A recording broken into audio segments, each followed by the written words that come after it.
Prynhawn da, a chroeso I Lansiad Manifesto, etholiad Senedd 2021, Sustrans Cymru, Cymru Yfory I bawb.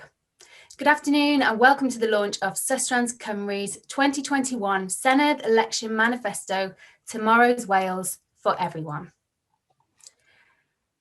If I look back over the last year, there have been two themes that have been constant in our news reporting.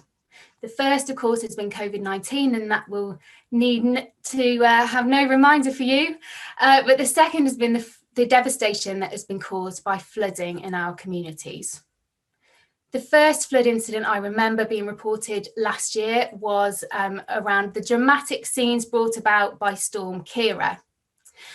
It had major transport disruption affecting rail services in particular, with the lines flooded, leading to redirected services, cancelled services and creating long delays for travel. The next incident was Storm Dennis, which was in March and reported as a taste of things to come for Wales, as it created a month's worth of rainfall in just 48 hours, with experts saying that we could expect an additional 50% of rainfall over the next 10 years. In my own community, just before Christmas, households were evacuated by boat, homes that have never flooded before. Imagine what it must be like to be told you have to leave your home for your own safety and not be sure when you'll be able to return. And just think how anxious you would feel every time it rained after that.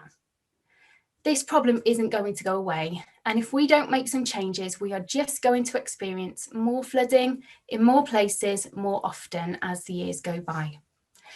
Road traffic is a major polluter, and we need to take action on transport to reduce carbon emissions. It's not just about protecting people's homes and saving the planet, although of course that's very important. It's about keeping people healthy too. This year we've seen that we can put health above all else, and we need the next Welsh Government to continue to do that through prioritising clean air, health and well-being, through the provision of active travel routes, green space and places that prioritise people over cars. When the COVID-19 pandemic hit, we were asked to stay at home, avoid public transport and make essential journeys only. That's really highlighted the importance of good connections in our communities and the need for access to essential goods and services close to home. Across the world, we've seen authorities create more space for walking and cycling so that people can make safe and healthy journeys. And Wales has been no different. We've seen people change their behaviour in ways that we never thought were possible. And we now need to lock in some of those positive changes to ensure a long-term impact on our economic, social, environmental and cultural well-being. If I share some facts and figures, you will understand why we are calling for urgent action. Firstly, transport is in the top 3 highest emitting sectors in Wales, along with energy. And whilst we've seen carbon emissions reduce in Wales over the last 20 years, transport emissions have remained largely static.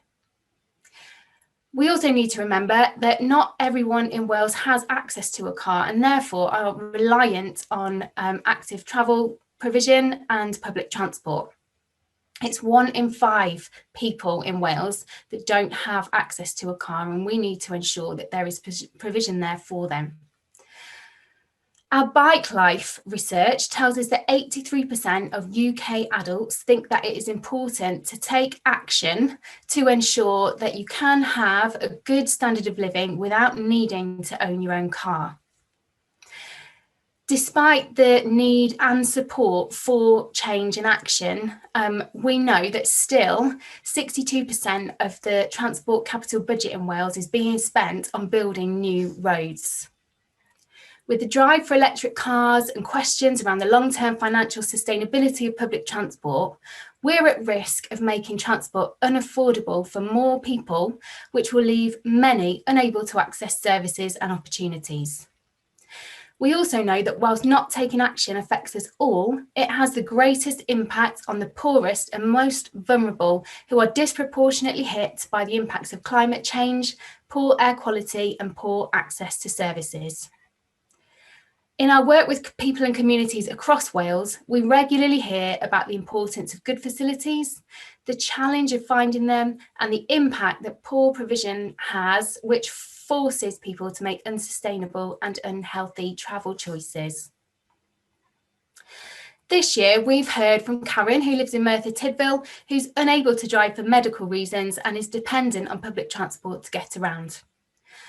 We've also heard from Isu, who has had to give up his cycle commute because the road is too dangerous and he couldn't find a safe alternative. And we've previously shared the experiences of Amanda, who uses an adapted bike, but has only been able to use this on local paths now that the access barriers have been removed. These stories help us to demonstrate just how important it is to ensure everyone has access to sustainable, inclusive transport. And the point is this: the transport network that we currently have isn't fit for purpose. And we know that there is a unique opportunity right now to focus on walking, cycling, and public transport services that serve all users equitably, creating a world-class legacy for future generations and delivering tomorrow's Wales for everyone. We're now going to share Karen and Isu's stories so you can get a sense of the scale of the problem and the impact that it has on people's lives.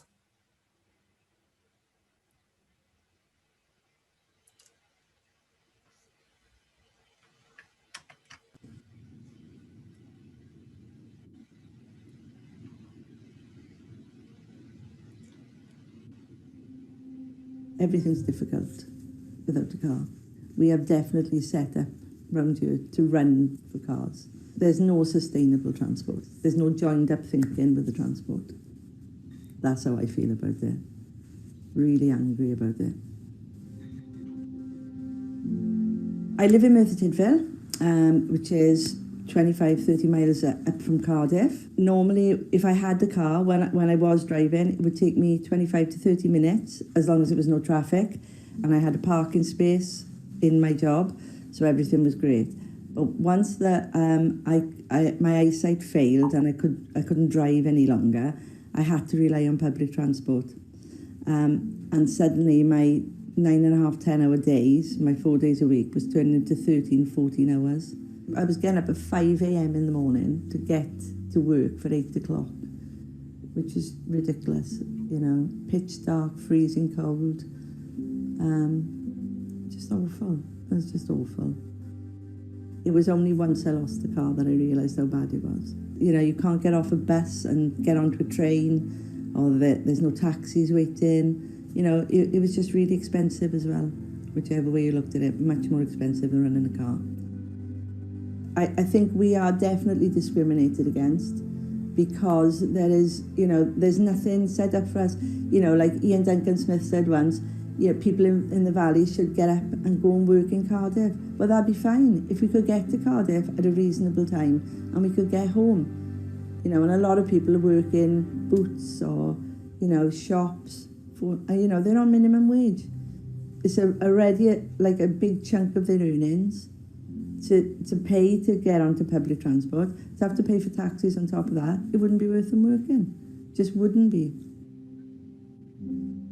The people who were in charge don't seem to, you know, they're so far removed from us that rely on public transport. They obviously don't catch it, because if they did, it would change.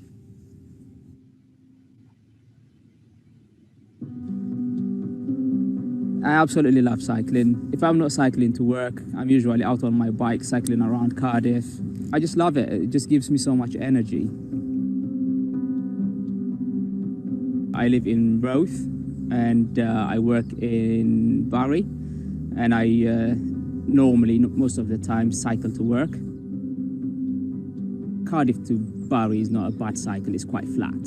So it takes about half an hour, so that's not a problem. And during lockdown, yeah, traffic was quiet, so you could cycle easily without so much fear of cars and other traffic really. But then soon after lockdown was over, you could kind of see the difference in traffic. And obviously there is no bike lanes pretty much everywhere from my house to Barry really. There's little bits, but they're very narrow. So you're always sort of fighting against cars. You can see like traffic building up in front of you, but people like to drive near you. So it got pretty scary at times. And obviously through November, December, it got a lot worse and worse. So I was definitely forced to get a car. So the car that I've got now is completely against my objectives in life really. So I really don't like the car I have. What I like to see is dedicated bike lanes. There are sort of bike lanes everywhere, but sort of linking them would be the initial start.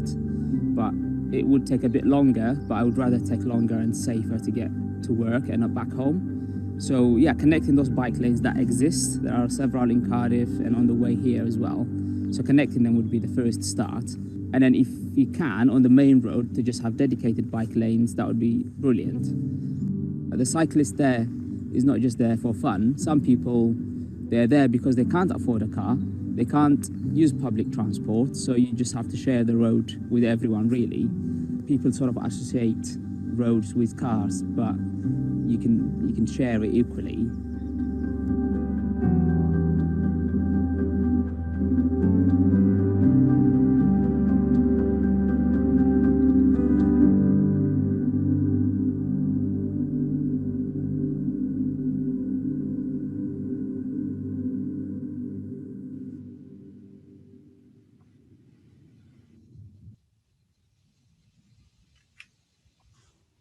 So it's clear that we need integrated and affordable public transport along with a joined network of segregated cycle lanes to support sustainable travel. And I just want to say now, thanks very much to Karen and Isu for sharing their stories with us and bringing some of these challenges to life. So we're now going to move into our panel discussion. We have a fantastic panel this morning. And so I would like to welcome, firstly, Dr. Mahaboob Basha, who's the Labour candidate for South Wales West. We have Lena Farhat, Liberal Democrat Senate candidate for Clwyd South. Janet Finch-Saunders, MS, Conservative candidate for Aberconwy. And Janet's also Shadow Minister for Climate Change, Energy and Rural Affairs. And we have Helen Mary Jones, MS, Plaid Cymru candidate for Llanelli and Shadow Minister for Economy, Tackling Poverty and Transport. So welcome to our panellists today. Thank you for joining us. I am going to bring you into everybody to kick off this discussion and ask you, why do you think delivering our vision of tomorrow's Wales for everyone is important? So can I start with you, Dr. Mahaboob?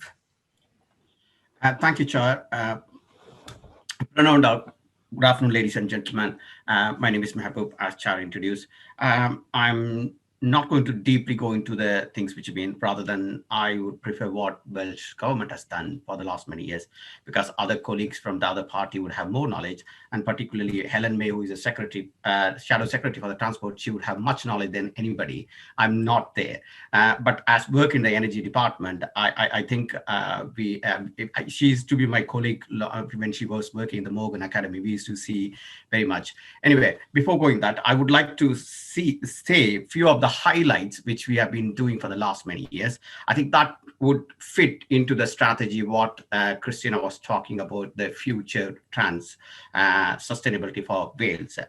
The Welsh Labour government has a firm commitment to active travel that is demonstrated clearly in action, already taken to date, commitments already made for the future. So it is always useful to highlight the progress already made, such as the biggest investment in active travel that Wales have ever seen as part of the world-class multimodal. Integrated and low-carbon transport system across the country.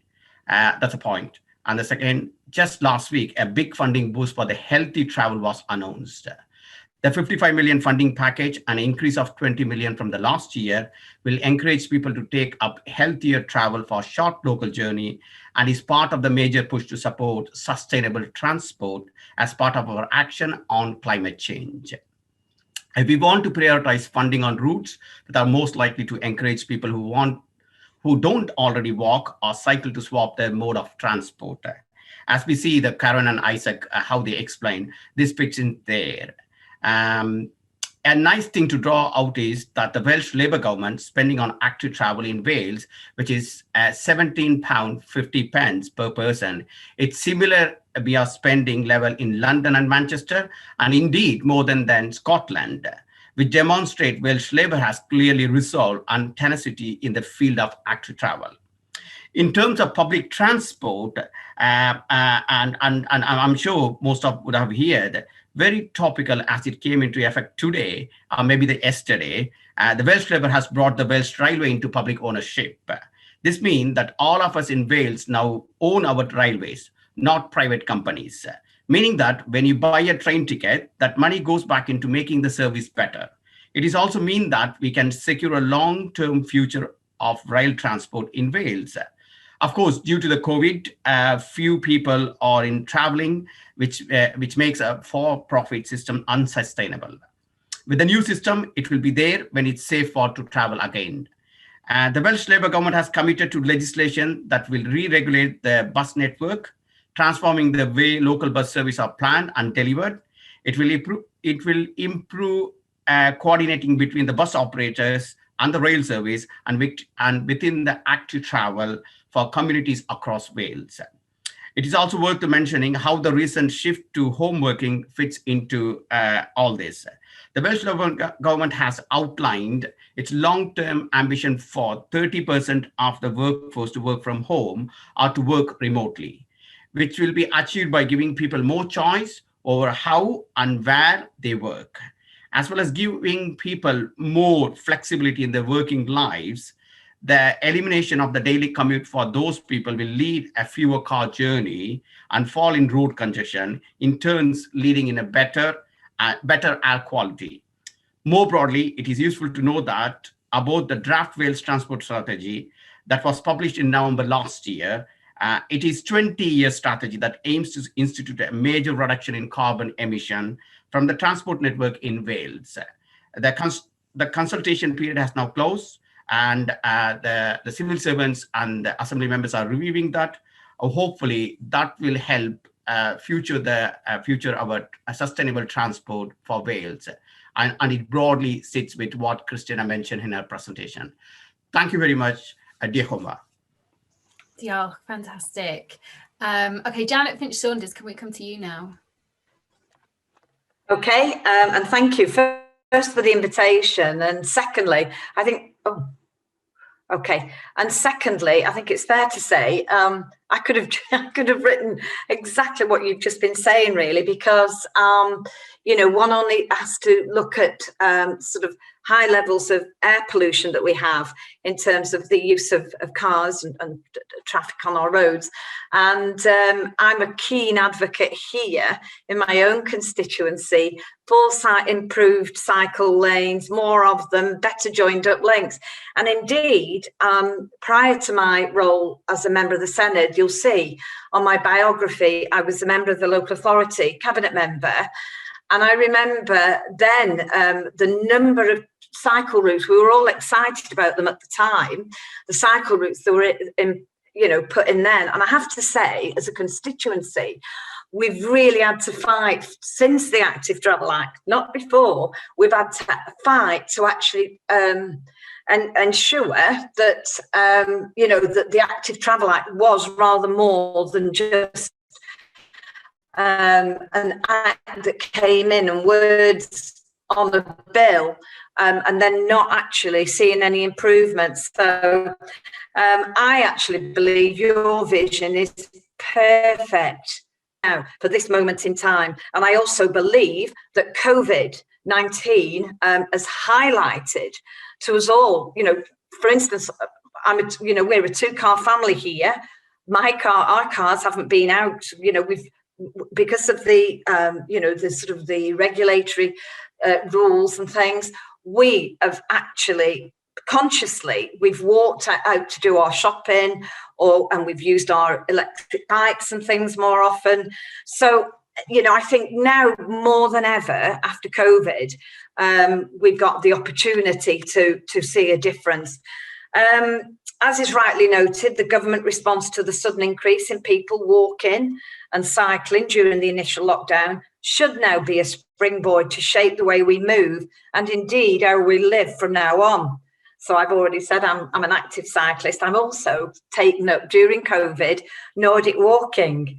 And it's amazing when you do take up a new hobby that sort of makes you more active instead of, you know, driving here and driving there.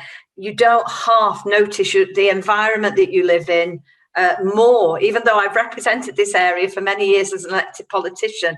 I think it's fair to say the more walking I'm doing, the more cycling I'm doing, you actually do notice more in your local area. So I see firsthand the barriers stopping our society being one in which everyone is able to exercise in their neighbourhoods as they want to do so without barriers in place. So I can say with all certainty that the 12-point plan is one which tackles existing major issues in Wales head on. So ask one, you know, your ask one, equipping local authorities to deliver on the Active Travel Act. I am leading a case, as I say, to see an active travel route introduced by the Conway Estuary. This matter has been ongoing for 2 decades. So to me, change isn't just needed, it's quick action and now. Your ask number 7, prioritise sustainable transport options. Again, I'm taking action on this. This term I've spoken of the need for there to be a duty to take all reasonable measures to boost active travel, use of less polluting vehicles and public transport. So with my brief as Environment, Energy and Rural Affairs, it's a really interesting brief, and I'm very keen to ensure, again, that, you know, there's more action and less talk on these things. Ensuring 20-mile-an-hour speed limits are your Ask 8, that they are implemented and that pavement parking is banned across Wales. Absolutely, 100% agree.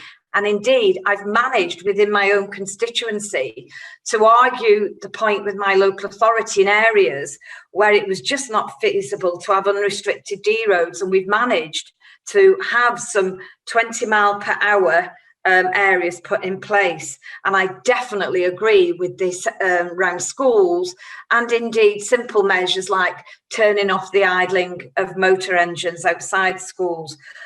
Ask 9, legislate for Clean Air Act within the first term of office.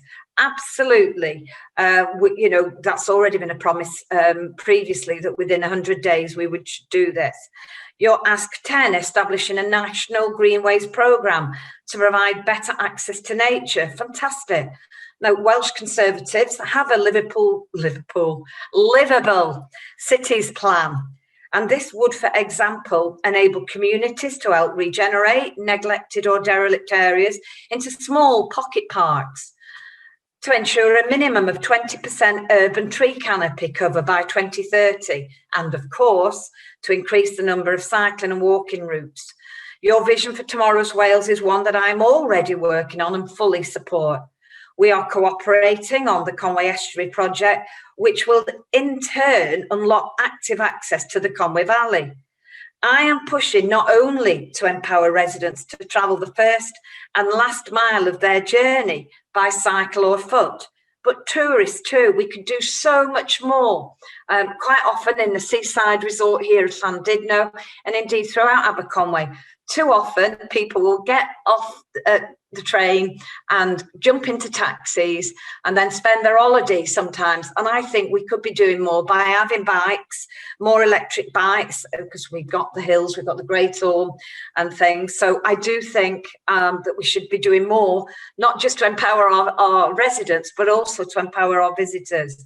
I'm leading a campaign for a direct rail service from Manchester Airport to the Conway Valley so that people can travel all the way to our global attractions without using a car.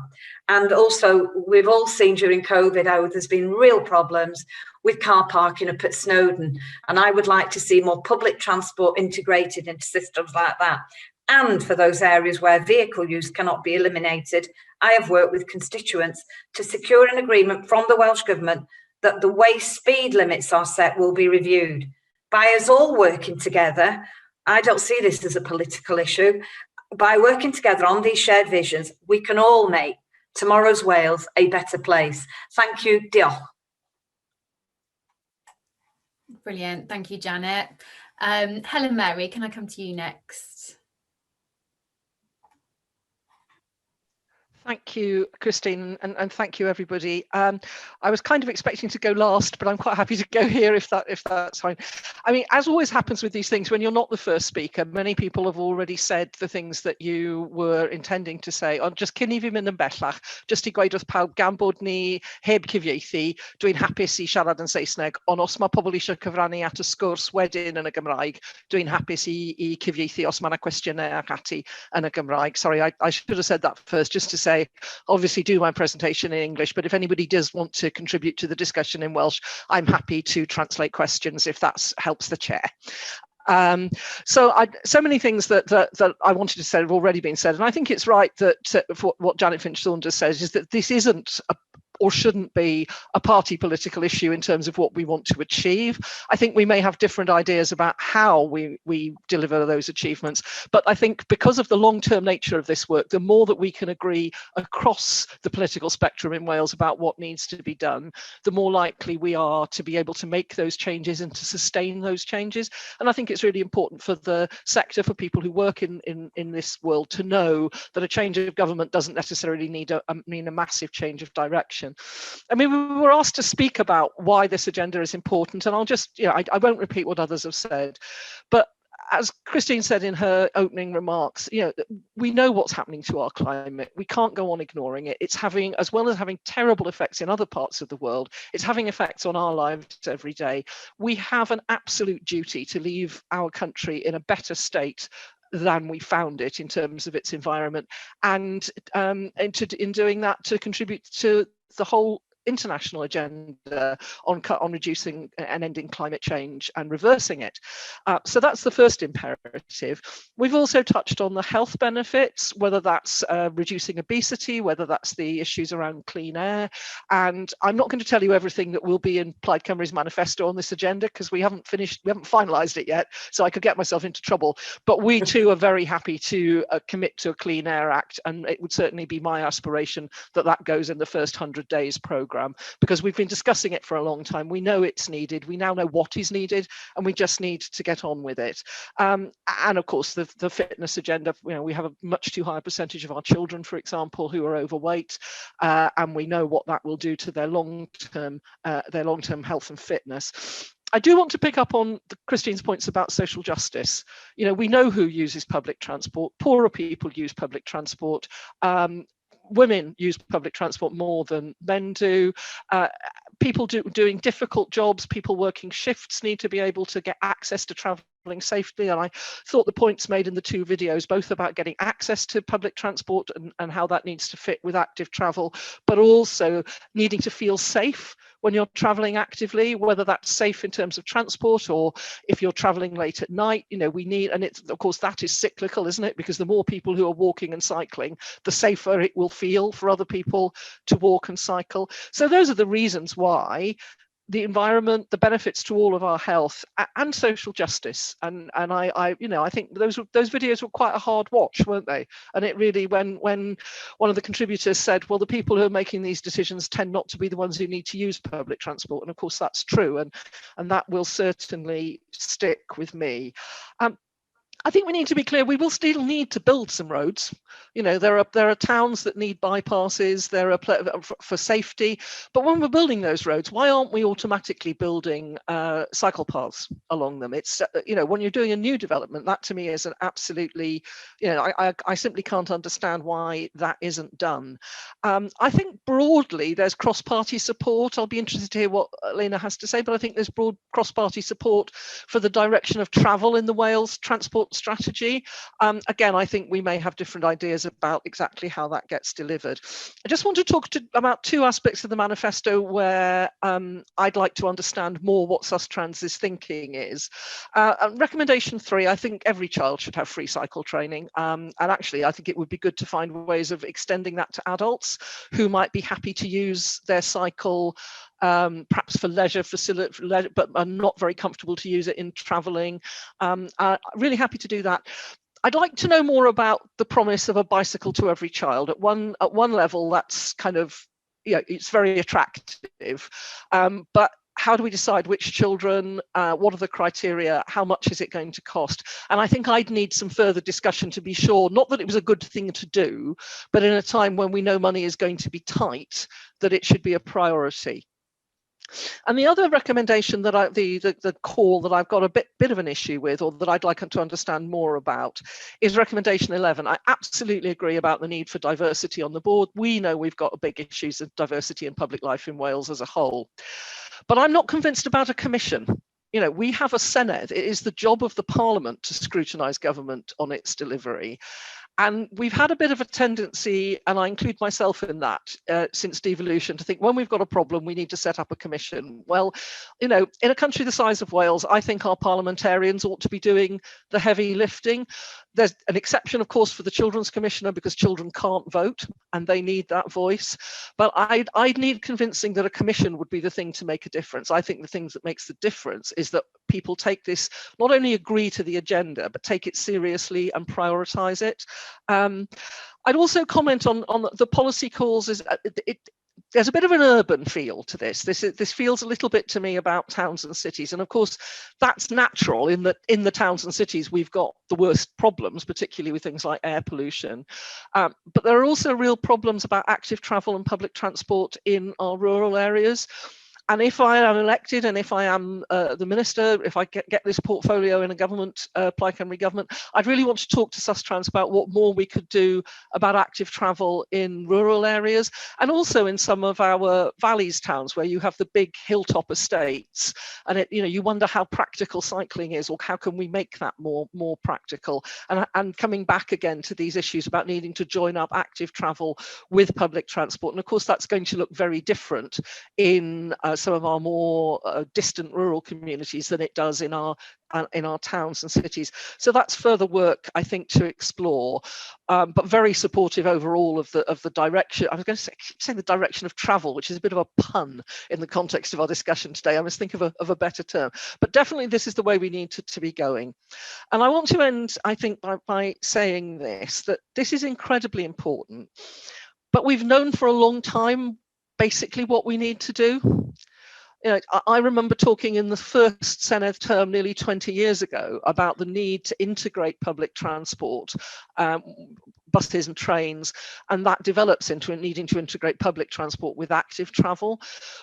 I think what the next government will need to do, and in a way the transport strategy sets that out for us, is to make it happen. And that will be difficult, because there's not going to be very much money, and there'll be hard prioritization decisions to be made. We will have to stop doing some of the things that we've always done, and we will have to learn to make sure, for example, to have the tools to make sure that the investment that we make actually delivers the policy outcomes that we want. And that's going to be the case in whichever party comes into government, because I would argue that we have had really good rhetoric. In fact, we've had really good rhetoric across parties on these issues for a very long time now. But given the issues in our environment, given the imperative for social justice, we have to make the hard decisions now.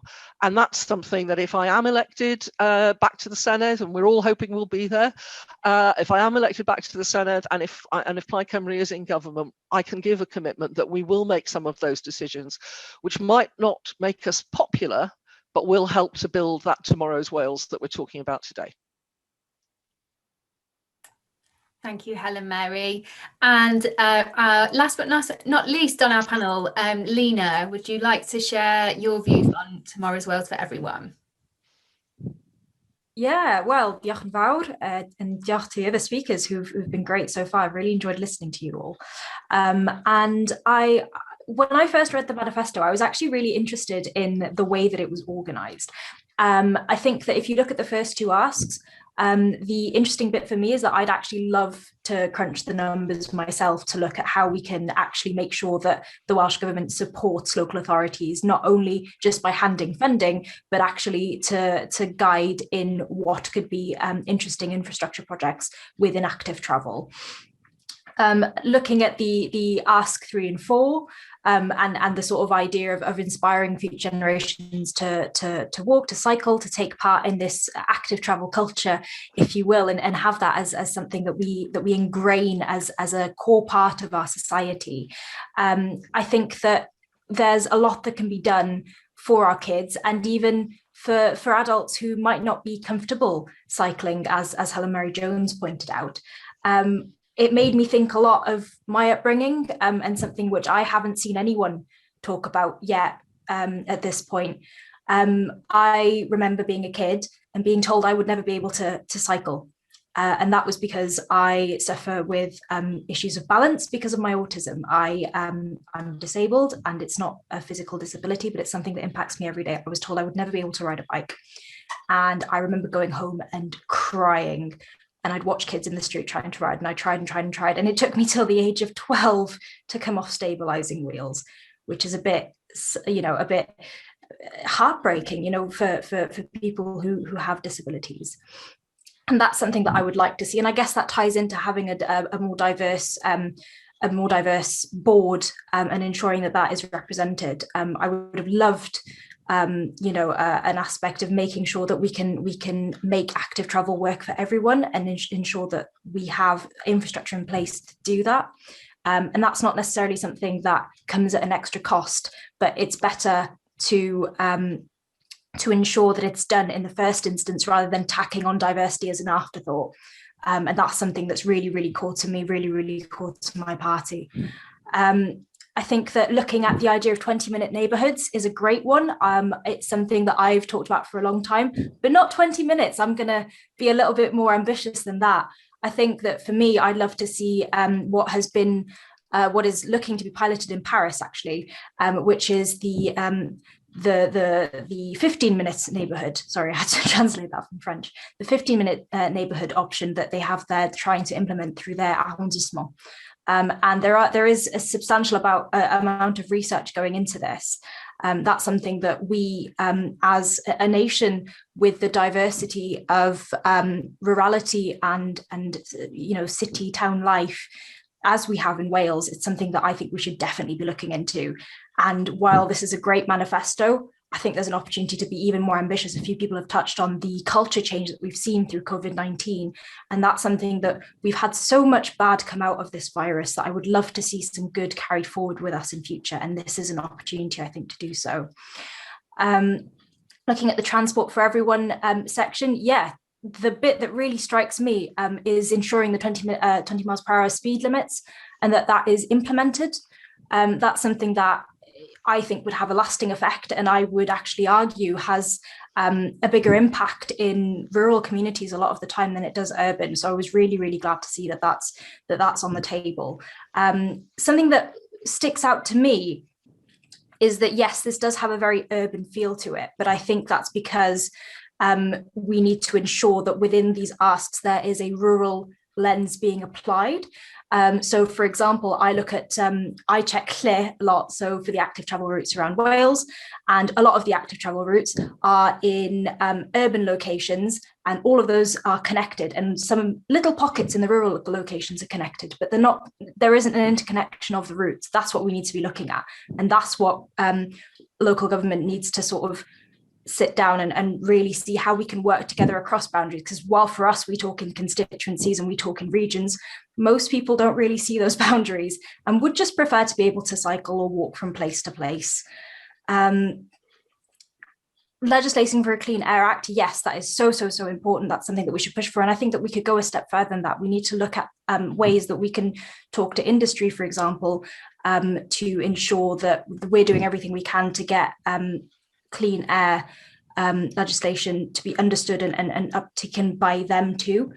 There's been a lot of issues, obviously, with COVID-19 around funding for industries that are not doing so well. I think there needs to be a green package attached to that. There needs to be green criteria attached to any recovery that we push for our industries. We have an opportunity here. Let's seize it. And just in the overall view of delivering success, I think that we need to ensure that we've got a plan that works for everyone in Wales. And there are so many people that could be forgotten if we stick to the rational numbers, if we stick to the normal benchmarks. We need to be going above and beyond to be able to make sure that we're inclusive in any plans that we undertake. That's something that I would like to see. And it was mentioned in one of the videos around connectivity between bikes and public transport. That's something that I feel on a daily basis. I don't own a car, mainly because it's a bit expensive for me to do so, and I don't really have a need for one. So I walk everywhere. I'm still not a very comfortable biker. And I get the bus, and it's really hard to watch friends who try and get buses or trains somewhere, but the nearest train station or bus station is miles away. So people feel the need to drive, and that connectivity should be improved. That's something that I'm looking for. So I'm sorry for the very personal start, but I'm sure that you'll ask me questions in time. Thank you, Lena, and thanks for sharing your story. That's really interesting and good to hear. And we've had a comment on it. For if anybody's watching and thinking the same thing, John Holiday has said it could be worth considering a tricycle. John works in Chester with adults with various disabilities, and trikes can really help. So I think it's important to just make the point that there are so many options available today. So many more. Than say 20, 30 years ago, range of bikes on the market. So anyone thinking that, it's worth having a look what's out there. Okay, so thank you very much, panel, for sharing your overall views on how we can deliver tomorrow's Wales for everyone. We're now going to go to questions. So we have invited our audience to provide questions through the chat or through the Q&A box, and we have a few in here already. So I'm first of all going to start with a question from Gwenda Owen, who's from Cycling UK, who always asks good questions. Thank you, Gwenda. And she says, how can we speed up delivery of measures that we are all agreed are needed? So Janet, can I come to you first, please, this time? Oh, right. Hi. Yeah. Well, clearly, any delivery of measures, there are funding resources. And for me, the difficulty that I have found last term, the 25 bills that became acts of the Welsh Labour government, the Active Travel Act was one that I was really keen on seeing delivered. But I'm afraid a lot of the responsibility for delivering it has fallen onto local authorities. Now, COVID aside, local authorities, when you think of the statutory duties that they have to perform and some of the services they have to deliver, it's fair to say whenever I've challenged my local authority, they've had to maintain that they simply haven't got the resources to be able to, sort of do any of those much needed, much wanted and much desired extension to cycle routes, or indeed plan new ones. So clearly, I do believe if Welsh Government is going to bring in new legislation, on something like this, then they have to fund it appropriately. So I would, I work with Sustrans, on schemes locally. I would say that Welsh Government, whenever, this just doesn't apply just to active travel or anything, but generally, passing bills is one thing. Whenever it comes to the financial applications and the resources required, in the past I've challenged whether these bills will succeed in delivering.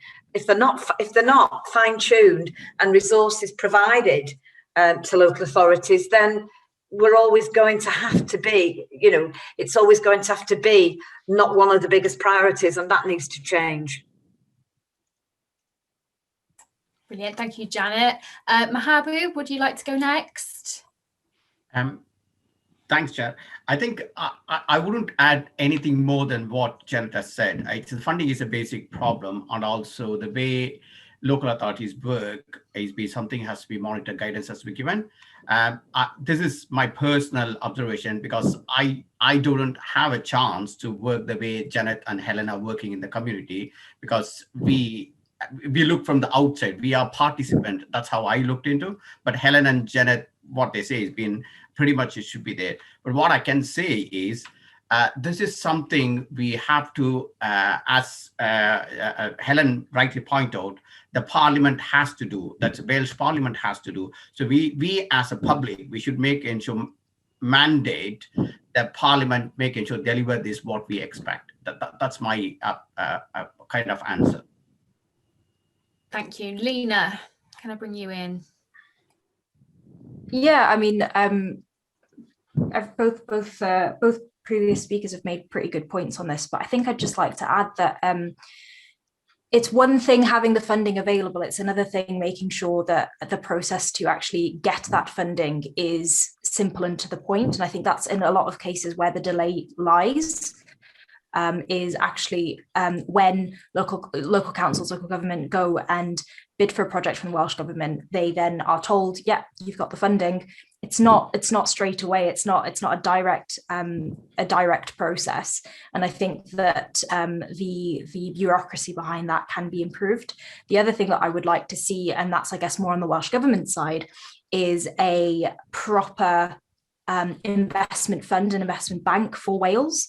I think that is something that if we lay the ground roots now, if we lay those grassroots now, that's something that would not only benefit transport and active travel, but also could benefit overall infrastructure in Wales to make our approach to active travel, transport, digital infrastructure and overall infrastructure more cohesive.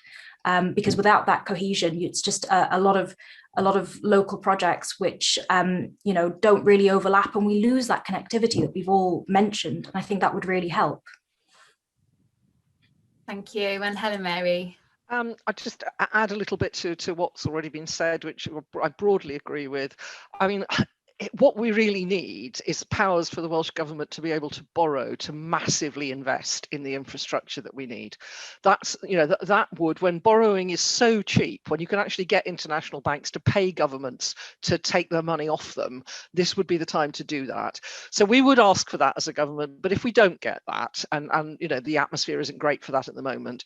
I mean, to answer Gwenda's question, and hello Gwenda, by the way, we need clear targets for those who are responsible for delivering, and there have to be consequences if those targets are not met. Should we put some active travel targets in the performance-related pay of chief executives of local authorities? That might concentrate minds a little bit. Build the cycleways or you don't get your bonus. We need to upskill, though, as well, the people who need to deliver. A lot of the people, especially working in local government, perhaps came into transport departments when transport was mostly about roads. And how much have we actually done to help them to do what they all want to do, which is to plan for active travel, which is to integrate public transport. But I think the Welsh Government needs to take a lead on that, because some local authorities have done an awful lot, and I think Welsh Government needs to share those skills. We have to make this a funding priority, and we have to check that the money is actually following the stated policy aims, and we have to stop spending money on things that don't follow the stated policy aims, and that's the more difficult bit. I was struck by the point that Lena made about, we've got an opportunity in supporting business here to make sure that there are green criteria attached to those grants and that kind of support, and that needs to be true for the whole of transport policy. And it does come down to that stopping spending money on things that go against this agenda, and that's what we haven't been very good at doing yet. If we know, and we do know, that there isn't going to be masses of extra money quickly, and we know that we've had to spend a lot of money in the immediate aftermath of the crisis, we must make sure that every penny of the Welsh public pound that we spent, whether it's spent by Welsh Government, local authorities, other public bodies, is actually delivering the policy objectives. And if it's not, we have to stop spending on that and start spending on things that do work.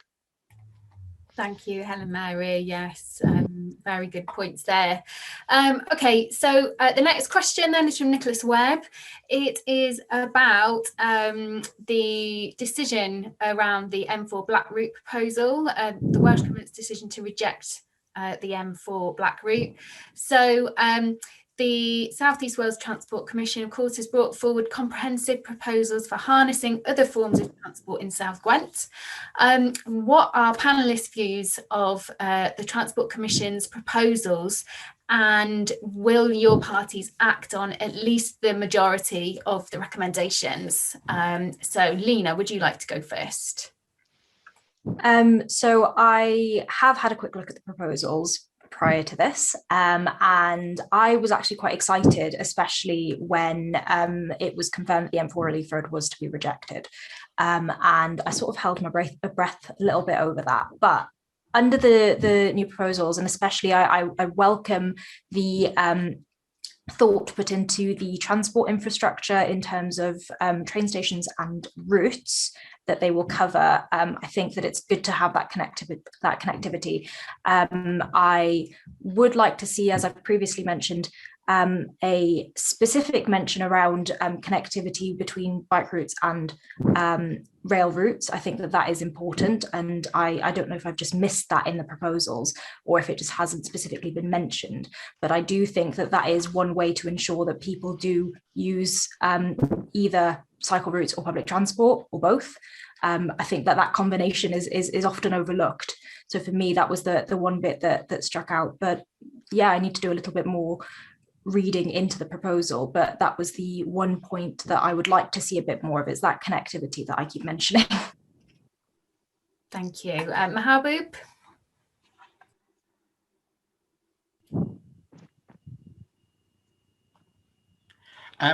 Yeah, thank you, Chair. Nico, I can tell you something. The proposal which has been given major points has been, you might see that one in our manifesto. I can't tell you because I have to obey with my policy which has been told me, but I can tell you that most of the policy would be adopted in our policy when it's published.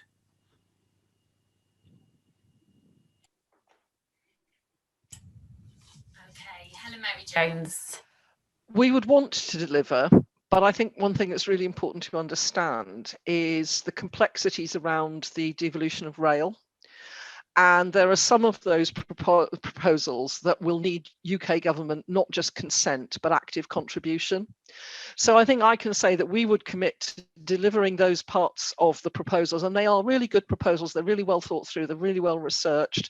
And like Lynn, I was very happy to see that we weren't going ahead with building more tarmac over a site of special scientific interest. That would not have been a good thing to do. But there is so much, it's back to my point about the needing the powers to borrow to invest, which we don't currently have enough of, though there are more creative things that could be done with local authorities' powers to borrow to invest, and the more that a Welsh government could do to support that, because if the local authority did the borrowing and we as a Welsh government paid the costs of that borrowing, there are things that you could do, particularly when it's a localised issue as this is. But in the end, all those new railway stations that the plans propose and that are absolutely needed will have to have UK government, not just, as I say, consent, but active participation and resourcing. And I think that's where the issues may arise. Of course, from my party's point of view, we would want those powers devolved. We said that in the first place. We think it was a missed opportunity that didn't happen the last time we were discussing devolution. So, yeah, I mean, the short answer to Nicholas's question is yes, we will do everything we can. The hope is that the UK government will come on board as well, but I'm not, if I'm honest, holding my breath. Okay, thank you. And Janet Finch-Saunders. Thank you. Well, I can honestly say of all the debates and discussions we've had in the Senedd in the time that I've been there about the M4, it has to be said, I was horrified really when learning, the costs of the inquiry, then the recommendations ignored. And here we are, even today, still, sort of raising issues around the M4 Black route. Now, or any route of the M4. For me, as a member here in Aberconwy in North Wales, I obviously, without sounding parochial, I'm not, but at the end of the day, we have the A55 that was instigated under Wyn Roberts, the late Right Honourable Wyn Roberts. He brought the A55 here, and that has not been updated really in any way. And there are ways in which that could be, you know, more modernised, more updated to allow for cycle routes and things like that. But again, I just keep looking at the waste money that we've already spent in just arguing the odds about the M4.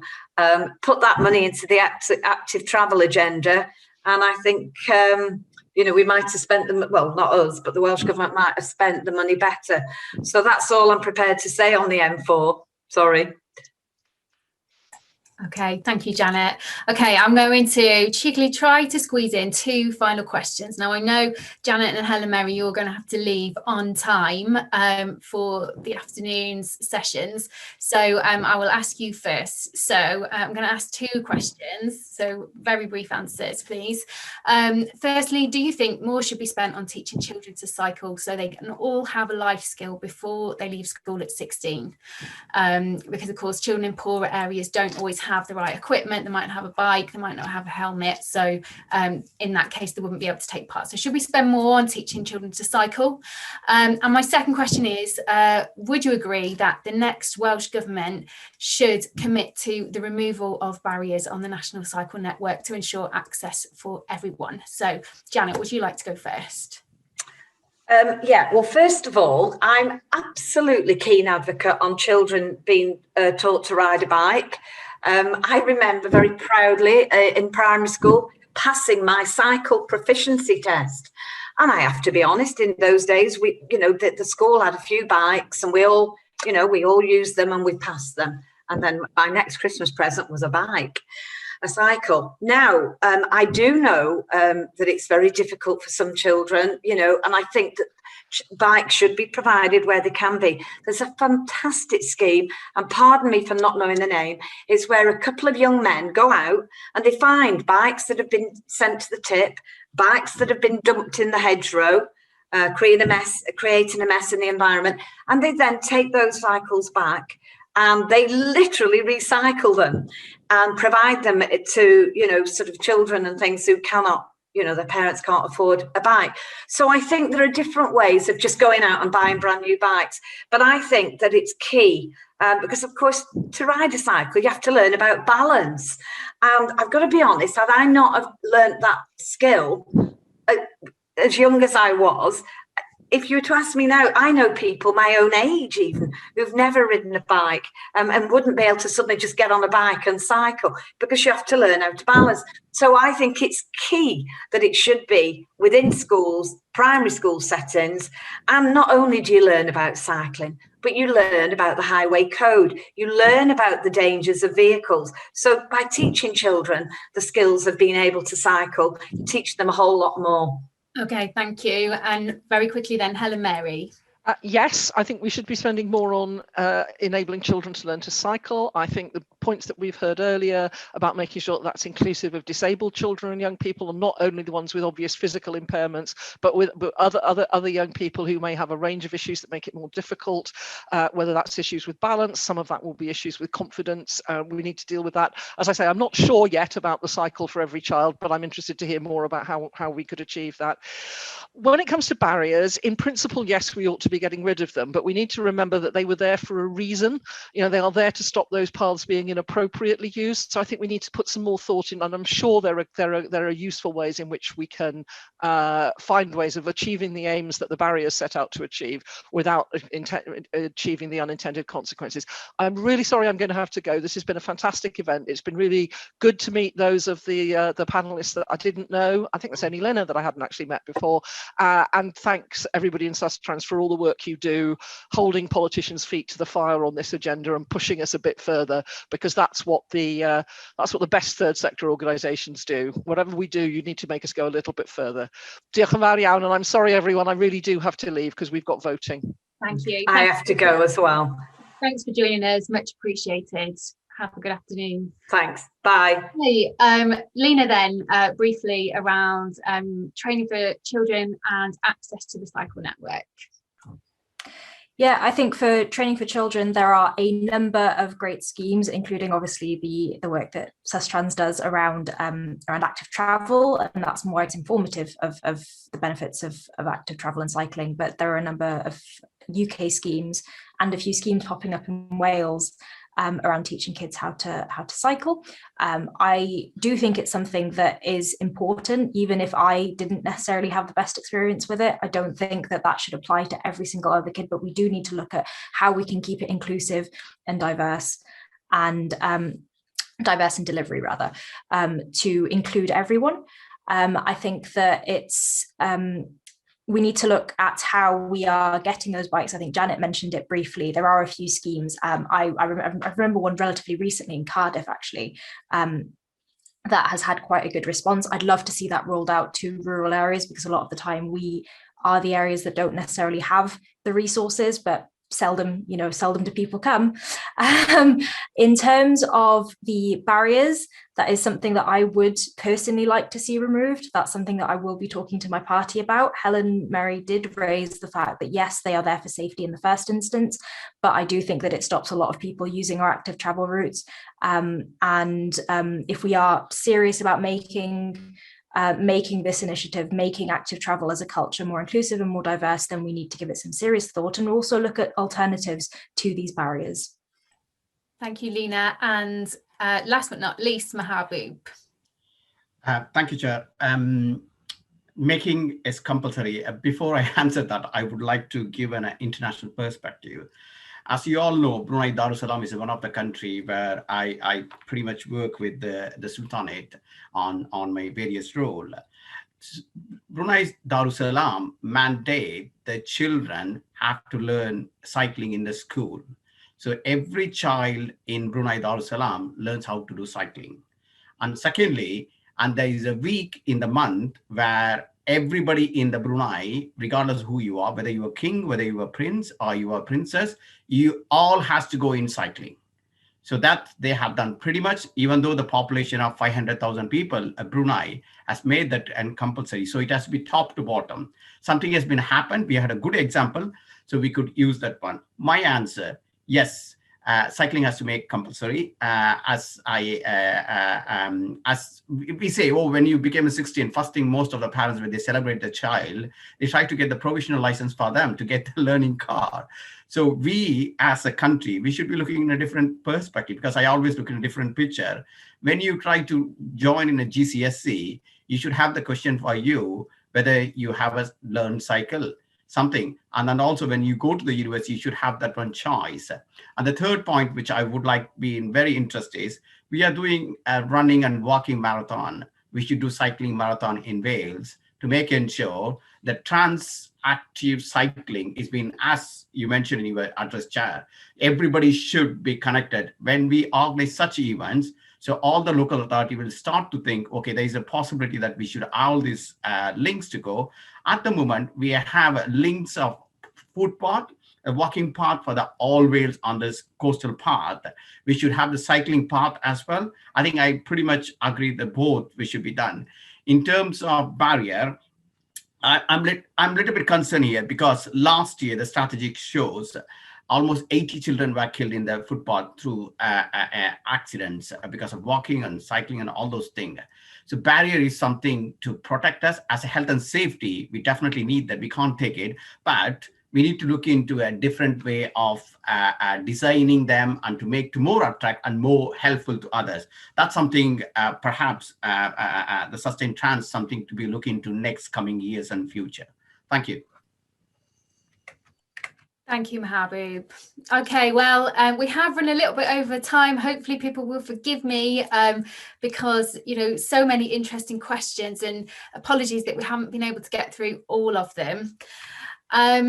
I have to, in wrapping up, I must say a very big thank you, Diolch yn fawr iawn, to our panel today, Dr. Mahaboob Basha, Lena Farhat, Janet Finch-Saunders and Helen Mary Jones. Thank you all for joining us and for sharing your views. I'm glad to hear there is so much support for the work that Sustrans is trying to take forward.